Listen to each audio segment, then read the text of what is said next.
Thank you, Karen, and thanks everyone for tuning in today. I know at least a few of you are parting with a few precious spring break minutes here, so kudos to you for taking advantage of the webinar opportunity.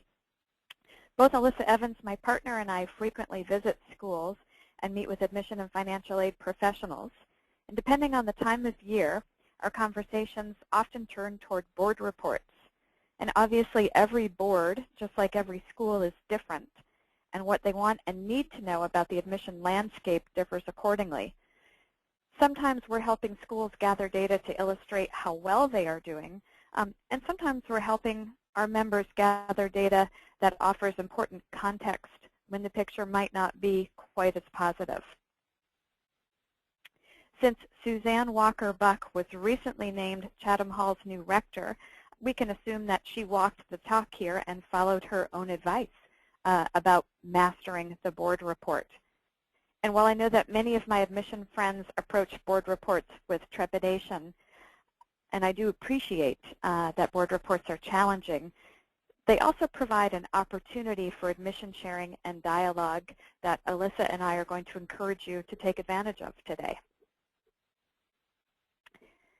According to the NAIS Trend Book, these are the top issues facing schools in 2014 as identified by NAIS heads and board chairs.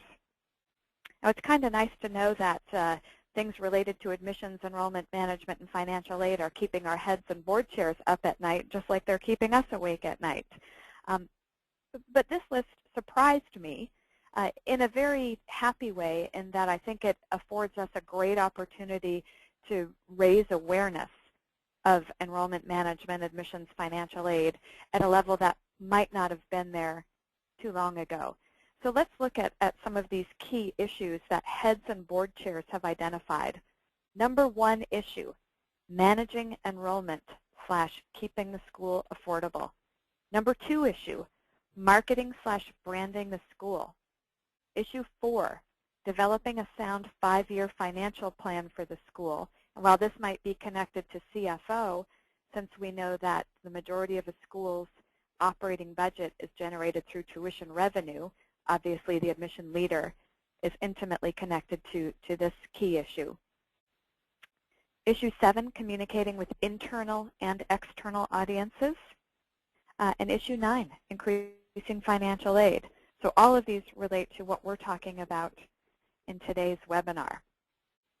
Because for years, heads and board chairs have taken it for granted that their fabulous admission leader would get the job done and their school would continue to, quote, sell itself, unquote. And as challenging as the recent demographic and economic challenges have been, they've also helped shine a spotlight on admission and financial aid issues that we've been acutely aware of over the last number of years. And so since it's on their mind, and we see that from the issues that they've identified for NAIS in the Trend Book, you know, seize the day, seize the opportunity to present to them the things that you need, advocate for the resources that you need in order to be competitive in today's world. So while you might rightly feel incredible pressure when reporting to the board, all of the information points to the fact that they're really eager to hear from you, now more so than ever before.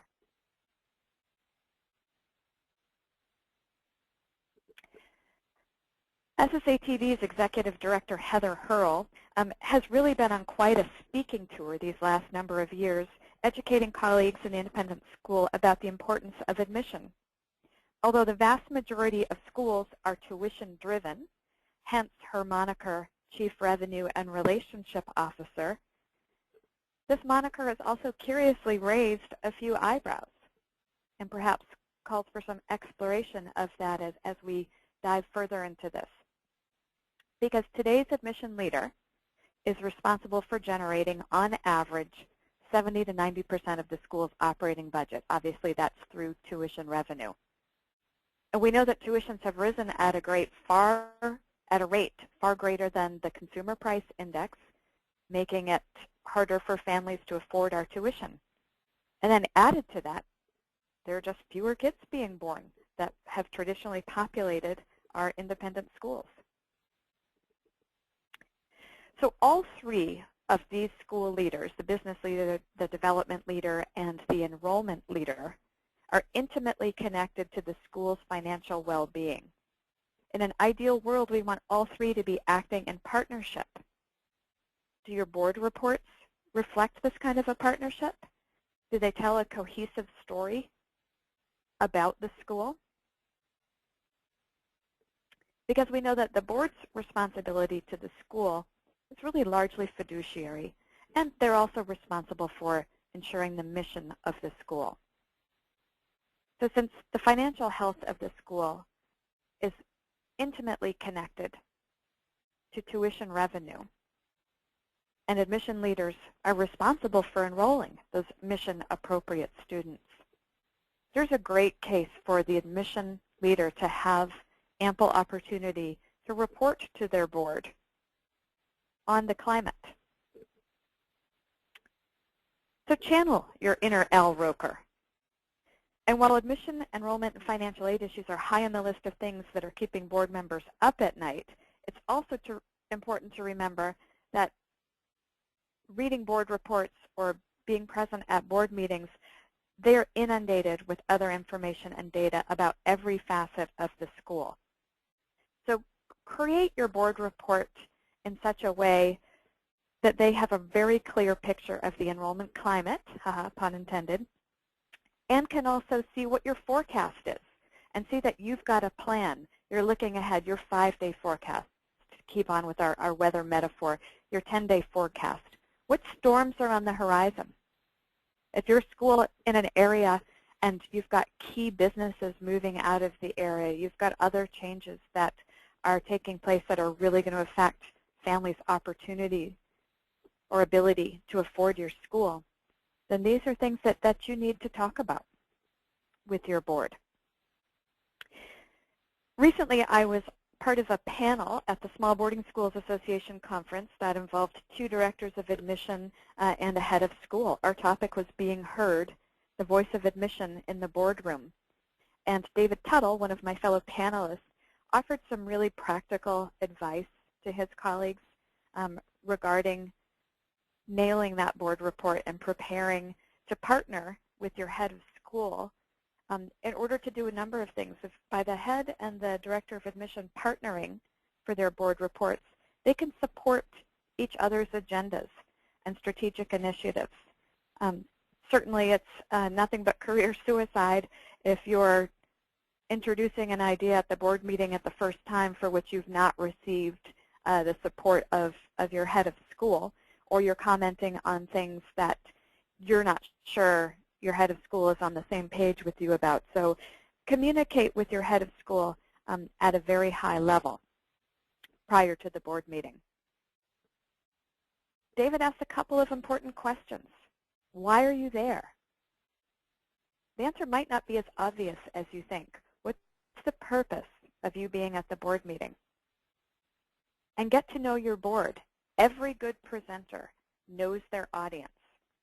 So beyond just the fact that they're the board of trustees and you know what they're responsible for, who are they? Are they current parents? Are they school founders? Are they alums? Are there business professionals who were recruited because of a certain skill set they're going to bring? Knowing the answer to these questions will help you understand the kind of information they want from you, because obviously a board comprised of current parents will have a very different lens than one that's comprised of alums or business leaders. And look at your board report as an opportunity to influence strategic planning and to be a school leader. Demonstrate that you're a responsible steward of your school's resources by being able to report on the return on investment for your travel, for your marketing initiatives, for the new website, for search engine optimization, whatever it is that you have sought resources for. Help them understand that you are a responsible steward of your school's resources and that you are looking at your work in a very data-informed or data-driven way, and help them understand not just the local admission picture, but sort of the larger education climate. Recently, in talking about board reports, an admission director shared with me that she's never been comfortable with data analysis and sometimes really struggles with understanding what kind of data she should be looking at and she should be reporting on. And so this list offers a good selection of demographic and trend reports that will help you illustrate your school's enrollment picture. And I can't overemphasize this enough. Data is vital, but remember, your board will be reviewing reports from every facet of school life. So don't drown them in data.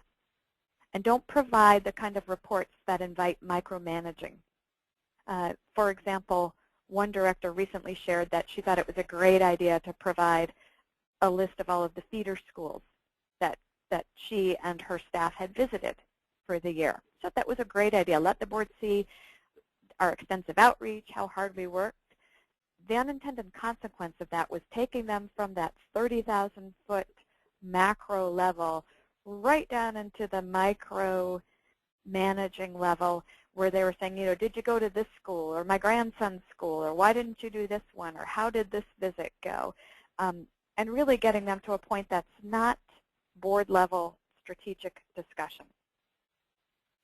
Because the other thing that's incredibly important is to help differentiate between admission, your day-to-day work in admission, and the larger concept of strategic enrollment management. That's where you want the board to really see this larger picture.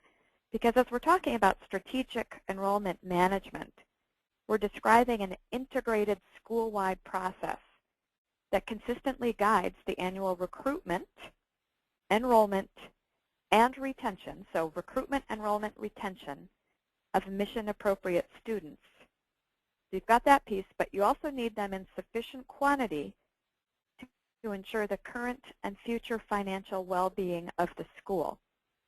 So enrollment management involves the whole institution being aware of the challenges and the opportunities for recruiting and retaining this right, quote-unquote, student body.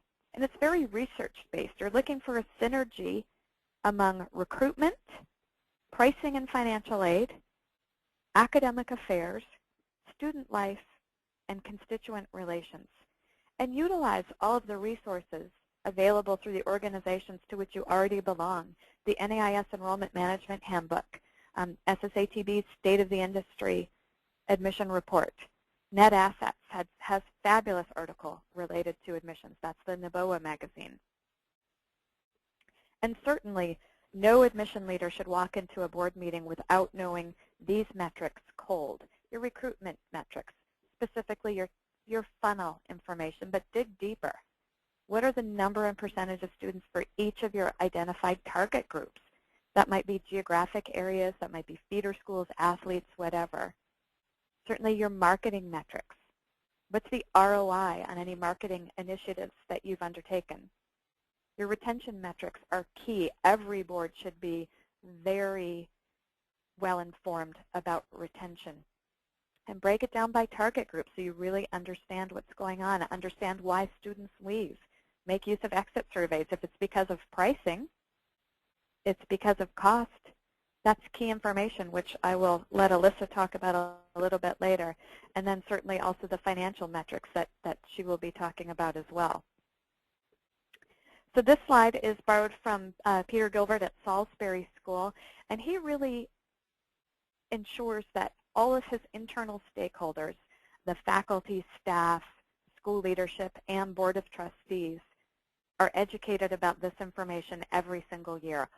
Why do students choose Salisbury School? It's a boys' boarding school. Why do boys choose Salisbury? Why don't they? Well, he knows because he does extensive surveys every single year. The top reasons boys choose not to accept the offer of admission because they're choosing a co-educational school or they're staying home. So it's not even connected as much to other independent school, other boys' boarding schools, but co-ed or staying home.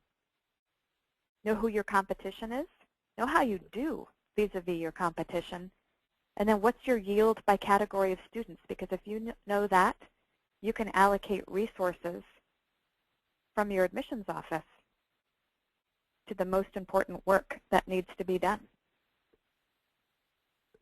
So, fellow children of the 70s, as you were home on Saturday nights with your babysitter, like I was, watching Love Boat and Fantasy Island, what was the underlying theme of every Love Boat episode?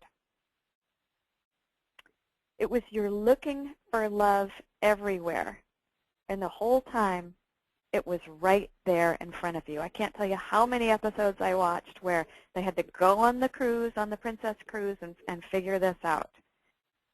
Same thing with SSATB. You're presenting to the board, you're creating board reports, you're spending a lot of time, and you're often overlooking data that we've already provided to you. Don't make it harder on yourself than it has to be, because you're already getting a lot of information through paying your SSATB membership dues. So we're going to talk about 4 pieces of information that I believe will be great for you to share. Your shared candidate reports illustrating your competitive market position, your context data, which shows you what is your average SSAT score. How do applicants rank vis-a-vis students already at your school? Then SSATB also provides great trend information about the independent school marketplace. And finally, industry standards, salary information, budget information, funnel information, all this information that will really aid your board reporting. So again, number 1, shared candidate reports. I am begging you, admission leaders, begging, use your MAP, your Member Access Portal. It is not just a tool for your admission office manager to go to download scores or schedule tests. So if you go to your MAP and specifically to the Resources tab on your MAP, you will get 10 years worth of market information. These are your shared candidate reports. These are all the students who sent SSAT scores to your school and what other schools they also sent scores / applied to. So you go to your Resources tab, 10 years worth right there.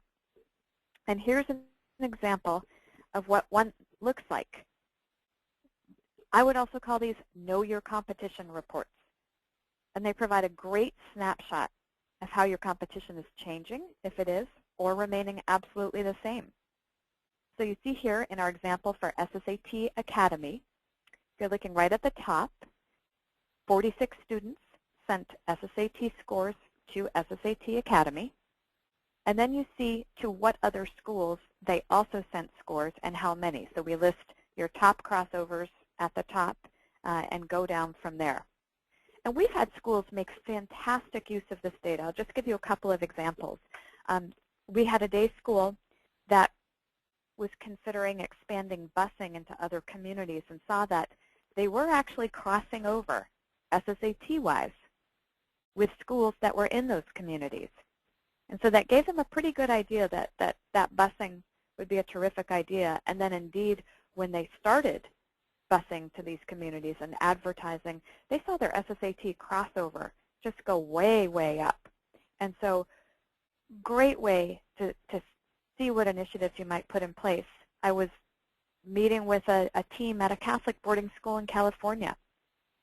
And their assumption, they used SSAT for their boarding candidates, was that the students were applying to Catholic boarding schools.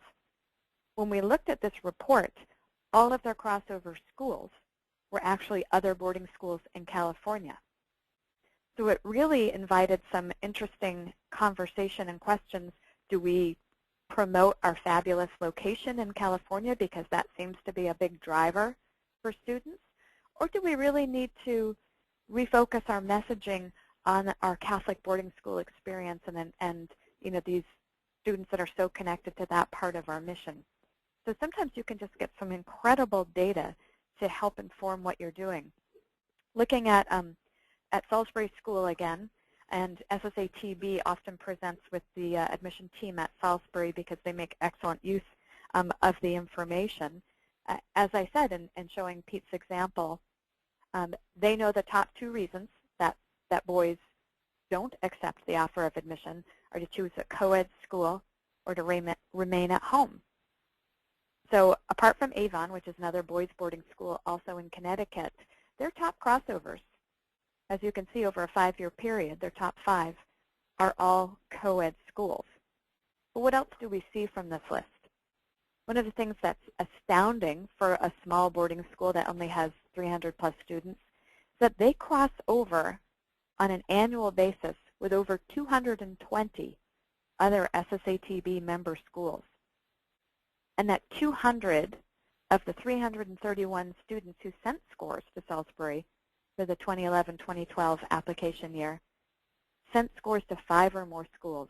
So it's important for their board and also for their colleagues to know competition for students is fierce. And also their crossover, as you can see here, is very regional if you know these schools. These are almost all schools right in Connecticut or very nearby in the Berkshire Mountains. And so reinforcing the reports that the Association of Boarding Schools has recently put out that 50% of domestic boarding students are attending boarding school in their home state. So lots of great information to be gleaned from these shared candidate reports. Now, did you know that right on your SSAT score reports, you can get answers to some very key questions? What is the average SSAT score for 9th grade applicants to my school, or for whatever grade you're looking at? What is the average SSAT score of enrolled 9th graders at my school? Because admission test scores are relative to students already at your school. And so the most important context is to really review an applicant's score vis-a-vis those students who are already enrolled. And this is one of the most overlooked pieces of information, and I'm going to show you where to find it. So presumably the SSAT score report looks familiar to everybody in the audience. But if you continue down the score report, and hopefully you're all doing this, you'll see your school applicant context. And this tells you specifically how this applicant's SSAT score, and we break it down verbal, quantitative, reading, and total, compares with all students who sent scores to your school and applied last year, who were accepted and enrolled. So let's look at this first column here, all 2012-2013 reports. That means score reports. And this is an 8th grade student applying for 9th grade. So what this tells us is 56 students last year sent SSAT score reports to your school to apply for 9th grade. And this shows you where this student's score ranks compared to that group of 56. If you follow it down the funnel, we then show you where the student score ranks vis-a-vis the group of students who were accepted. So 40 out of the 56 were accepted. And you see that the SSAT verbal score, which is the first one here, ranks 20th out of that group of accepted students. Then go one more over. You see the group of students who were enrolled. So 18 out of the 40 who were accepted actually enrolled. And you see that this student's verbal score actually ranks 15. Even more great information below, we actually give you those score averages for your school for all of these groups. So looking back one slide, the student had a verbal score of 614, quantitative score of 680. So we see in terms of your enrolled students, that 614 actually doesn't compare very well, because the average score, the average for students who enrolled was 680, but she's right around the average for the quantitative score. So this is also incredibly helpful to have when one of your board members suggests, quote unquote, that maybe your SSAT cutoff should be the 80th percentile, because you can convert these to percentiles. And board members love to do that. They love to throw out a number. And then it's great for you to be able to circle back with this information and talk about how that would affect your ability to enroll students. Then, as I mentioned, utilize the trend data to help your board see how your school is comparing vis-a-vis your colleague schools. So some of the things that we've talked a lot about the last few years have been things like the changed admission funnel, the increase in international testers/students, comparative data on school budgets, salaries, and other resources. An interesting trend we've noticed this year is that SSAT test takers are at an all-time high, yet students are sending fewer score reports to schools and or sending them later. Is this reflective of score choice? Be on the lookout for a couple of new surveys we've got coming out this spring. We just surveyed feeder school students about the secondary school application process, and you'll read about that in the next issue of the Yield. And this spring, we're actually conducting a survey about the application, the independent school application process, surveying 30,000 SSAT test taker families. So I've had countless requests for information from schools to help them explain to their head and to their board that a decrease in inquiries is not indicative of anything they've done wrong, but rather indicative of this industry-wide change. We know that the internet has provided the opportunity for secret shopping and stealth applicants. We see them dropping into the funnel at the application stage often, rather than at the inquiry stage. So if you look at day schools, 10 years ago, average was 825 inquiries per year, now 548. Boarding schools, 10 years ago, 1449, now 988, a 33% decrease overall in domestic boarders. International boarders, on the other hand, very different, and we've seen a 42% increase. Again, this is all industry data that will really help you put your school's enrollment picture in the correct context for your board. SSAT international test takers, these are unique students, and we're not anywhere near done this year, so we expect that bar to continue up, doubled in the last 5 years. That's pretty dramatic to double a number in 5 years, but that's certainly what we're seeing on our end. The State of the Industry report that's available still on admission.org provides lots of that information and also some great industry data about salaries, and certainly given that this is a time of year where people are interviewing for new jobs and also in contract talks for next year, we've seen a nice little uptick in people requesting this information on admission.org. But just remember that that is available to you. Similarly, industry comps on lots of different metrics. Is your travel budget enough to keep you competitive if you're a boarding school? Look at the industry data. If not, perhaps you're able to use this to help make the case for that travel budget. And so SSATB is definitely eager to help our member admission professionals, admission leaders, present critical information to their boards. And I know that my colleague Alisa Evans also has terrific information for you. So I will let her take over here, and Karen's going to get Alisa taking over the screen. Thank you. Thanks, Amy. I'm just going to go ahead and give control of the screen to Alisa. Okay, let's see if I've done this properly. I want to suggest to everybody, if you have any questions directed for Amy, to please type those in now so that we can get those into the queue and you don't forget what you wanted to ask her. Go ahead, Alisa. Okay, and can you see my screen now? Everything's showing up properly? Yes, everything looks good. Thank you. Great. Hi, everybody. My name is Alisa Evans. I'm the Director of Business Development for SSS by NAIS. And what I thought we'd do, Amy and I have presented on this several times, and what I thought I'd present for you guys is more of a real detailed, taking one situation that I'm finding near and dear to my heart in the world of financial aid that's becoming a major issue in the past couple of years with regard to financial aid, and that not only is the family changing, no longer do we have a financial aid family that makes $30,000 a year in a classic W-2 family. We have people that make several $100,000 a year and have 3 businesses, and they have 15 real estate properties, and none of them make money, and so everybody's getting more complicated.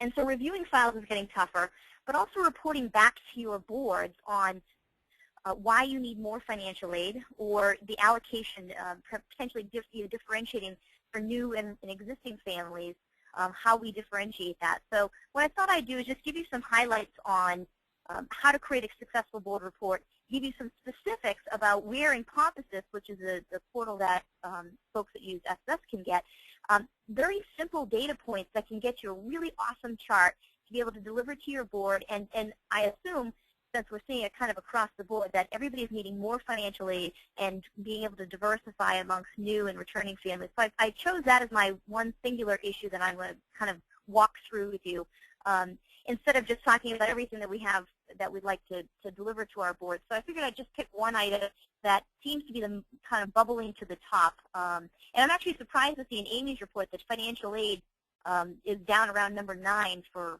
heads of school, where I know it's really top of mind for those of us that deal in financial aid and say that we always need more. We never seem to have enough. And our biggest issue being that families that have never been on financial aid, never needed financial aid, are coming back to us in year 3, having been a full-pay family, and then all of a sudden coming back saying, ugh, you know what, we just can't keep up. You're outpacing our ability to keep up, and now we need to apply for financial aid. And you certainly haven't built them into your budget because they didn't come in as full-pay families. They came in as full-pay families, never anticipating they would need financial aid. But the challenges over the past couple of years financially, folks aren't getting the bonuses they used to get and use for tuition. Their incomes have really decreased, and we're asking them to contribute more of their discretionary income than we have had in the past. So we're going to use that as sort of our singular topic to present to our boards. But there are certainly more things we can pull out of Compass to talk about with our boards, but I figured I'd keep it simple and stick to one. So I kind of came up with we want to educate our boards on what's happening. We want to advocate for the specific challenge, and I'm using the challenge of former full pays now coming back and needing financial aid, giving you less available to give to new families, and so it's creating these gaps in ability to award new families. And to really give them the trends and make sure that hopefully it's not happening at your school, but I fear that it's happening at a lot of schools, that these new financial aid folks are coming through.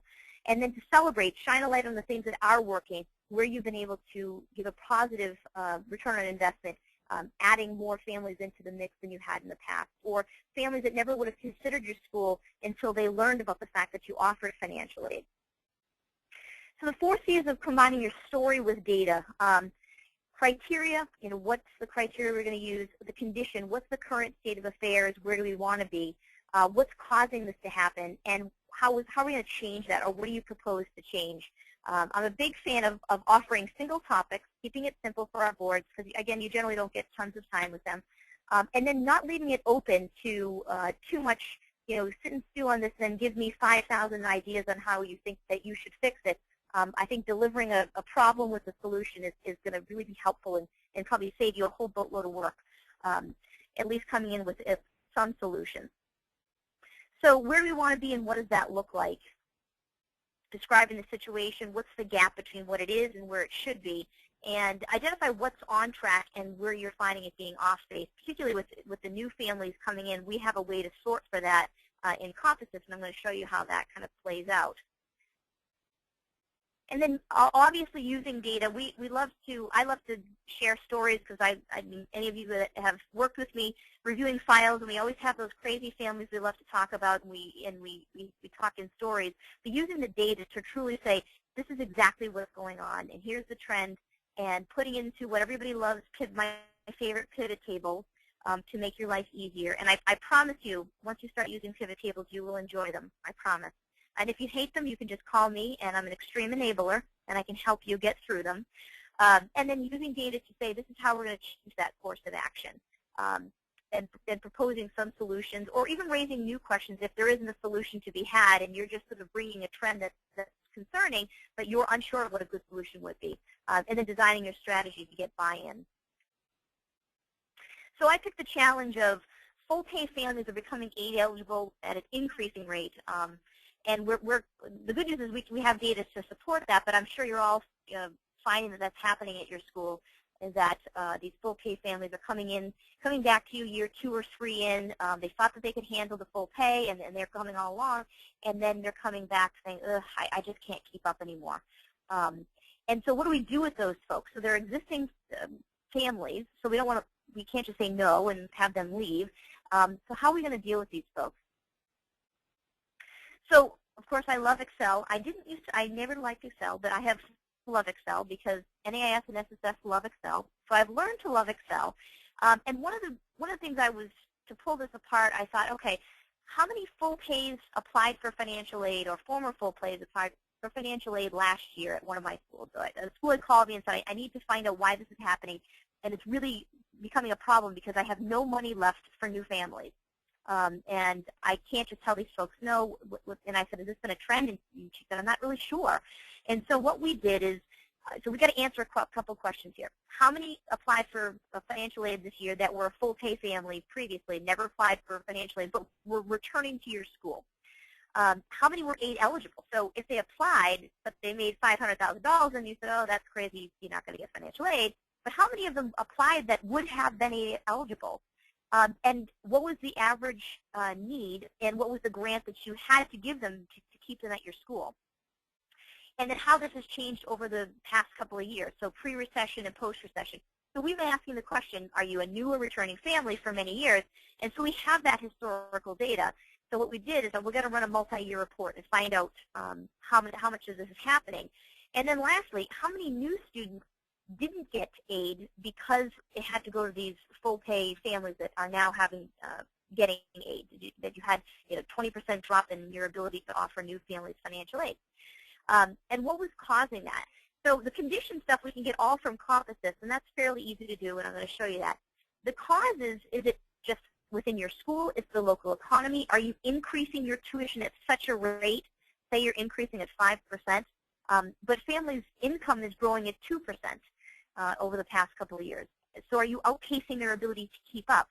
What does the local economy look like in your area? Is there job growth? Have the major companies left the area? Have there been changes in income? All of this information can be found on the NAIS demographics piece. And I have some other resources for you to look up job growth. And is the rate of tuition changing, is that a factor? Is that what's causing this? Or is it that families are in the parking lot talking to one another saying, hey, you should try this. There's this thing called financial aid, and maybe you might get some. And that becomes a big issue with parents under 30 and under. Any folks that went off to college, they all filled out the FAFSA. Whether or not they got something, they all just did it just in case. So parents that made good money would fill out the FAFSA just in case. Maybe we'll get something. And there's a mindset amongst this age group that now they have children, and they said, well, mom and dad filled out the FAFSA, and they made good money. Maybe we should just try this financial aid thing for our school, and maybe we'll get something. And so it's not really a need, but it's sort of a trained thing in their mind that financial aid is sort of a part of the school process. And we're finding more and more parents in that age bracket that just feel like financial aid is something you just give it a whirl, whether or not you need it, but why not ask for a discount? I wish I could say I coined the phrase, but I sort of coined the phrase of the Groupon effect. You don't feel any sense of that it's not okay to do so if you don't need it, because everything offers the discounts everywhere in our lives, and we give praise to people that are extreme couponers now. And so people are treating our tuition as something that's a negotiable thing and using financial aid as the tool to negotiate with the school. So it becomes harder and harder to determine, do you really need this money, or you just don't feel like paying full price? And that's going to get harder and harder as the different age groups drop lower and lower. We're going to find more of this because it's just a part of the state of affairs that people are into discounting. The change. So, how are we going to change this problem of one, determining if our increase in tuition is outpacing people, really truly increasing, is outpacing folks' ability to pay, or it's just a matter of doing a lot more educating to families to say financial aid is very specifically for those that need it. It's not meant to be just a mechanism to do, it's not a Groupon. And most importantly, if you've come in as a full pay family, short of some emergency, you are going to be a full pay family, and adding that into your contracts and adding that into your into your materials to families and telling them this is, you could expect to see an average increase in tuition by 5%, being very upfront about what they're making a commitment to. And that way you're not getting, in the third year, someone that comes back to you saying, oh, geez, you know, I can't keep up anymore. Another problem I found is some of the education consultants in different parts of the area. I live in California, and families that have done financial aid nights have said to me, well, they told me on my financial aid application to offer more than I can really afford. Because once I get into the school, I can just tell them I can't afford it anymore. Because they don't, if I really need financial aid, they might not let my kid might not get in. And that's really problematic because I can tell you, I'm sure all of you schools out there, between $500 or $1,000 difference or $2,000 is probably not going to tip the scales on whether a child gets into your school or not. But that's what they're being told by certain consultants, and that causes a lot of confusion and turmoil. And they do come back to you year number 2 or year number 3 saying, listen, I can't keep up. So how do we address this sort of from a data standpoint? So I literally just went into Compasys, which is the tool we use, and pulled out 2 pieces of information, application year and the application status. So are they new or returning? And the label of F is returning, feeling that they're a first-time applier for financial aid. And so you'll find, and that was answering the question, how many full pays applied? So sort of, is this becoming a problem? And then what percentage do they represent as sort of a general population of those that applied for financial aid? And you can very quickly get this information out of Compasys in a matter of minutes, and then dumping it into a pivot table can quickly tell you if you're starting to see an increase in new families applying that have been existing families at your school, so returning but new to financial aid, and that's becoming a problem, and you can see the trends as you go on.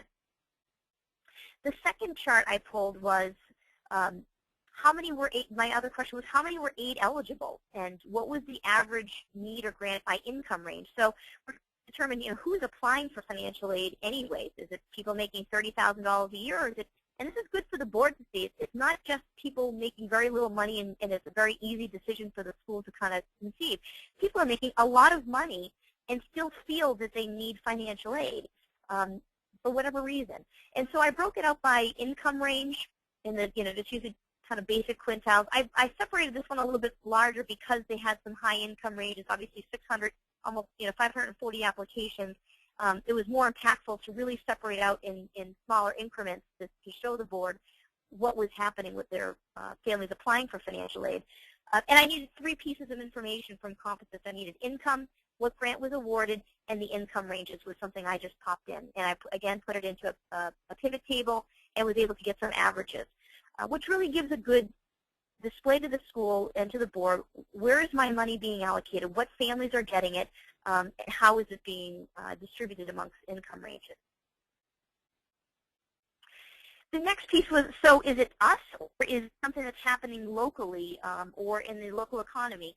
Obviously, the last time I presented this was in Hawaii. So using Hawaii as my example, we've got this is in the demographic center, and it's already pulled together. I didn't do anything. This is already created. You put in the area that you're looking to search, and it gives you this nice little chart. So it looks great for board reports. And it gives you population values for 2013, and then values for everything from population to distribution of school-age children, right up to a 5-year forecast, and what their criteria would be for education tuition potential. And in Hawaii, went from an A to a B, and right below that, which you can't see, is the criteria of how we came up with that scoring system. But sharing that, what are the average incomes, and layering on top of something like that, your tuition. If your tuition is $20,000 and it requires someone to earn a minimum of $150,000 a year, but the average income in your area is 50, and there's a very small percentage of folks that are earning higher than that, then you're going to be outpacing your ability to get local folks to come to your school, and they'll be, you could even do zip code layering. There's so much in the demographic center that's largely unused because there's so much there that you could really take advantage of to get sort of what's happening at my school and then what's happening locally to make sure that what you're doing is faring appropriately to your area.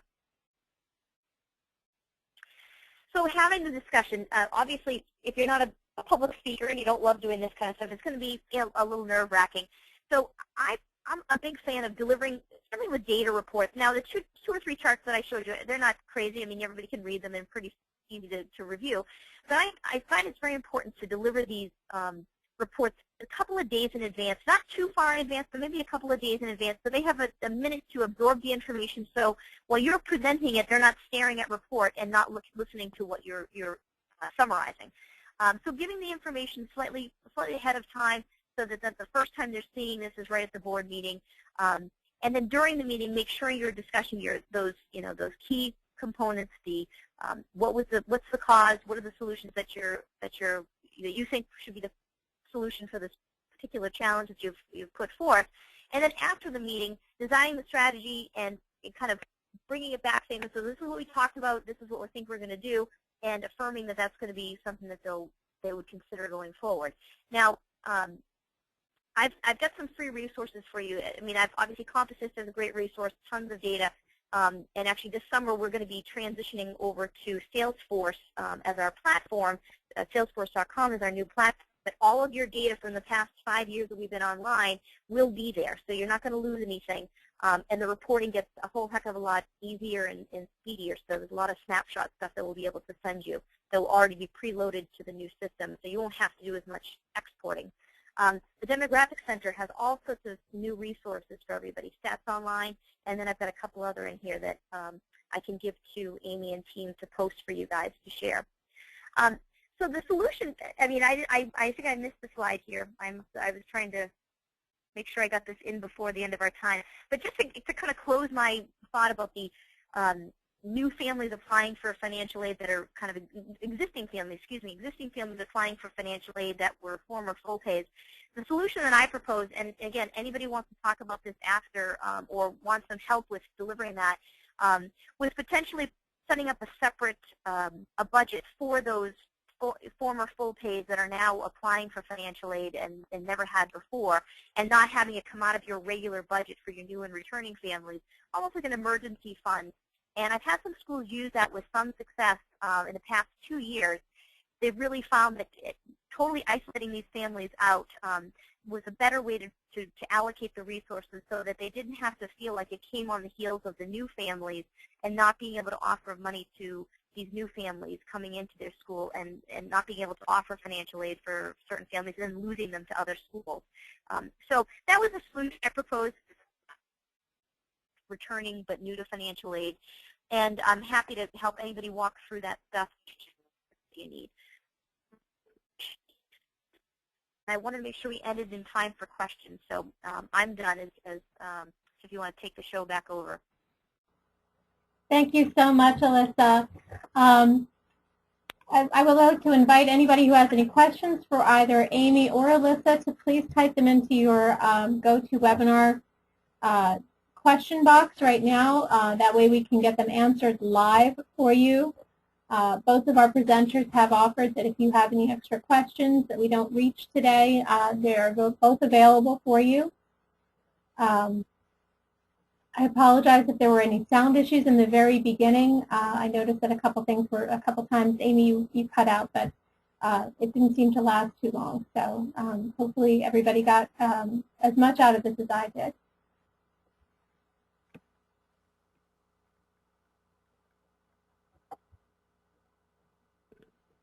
Well, it looks like we're home free with questions then, Karen. So thanks very much, everyone, for attending. And I hope if you've got an upcoming board report that you got a nugget or two that might help direct some information. And don't hesitate to reach out to me or to Alisa Evans. I want to thank our audience for tuning in, and a special thank you to Aimee and Alisa for providing us with this insightful webinar. Just a reminder, a recording of this presentation and Aimee and Alisa's slides will be made available on the webinar page in the professional development section of admission.org. Thanks again and have a wonderful day. Thanks, guys.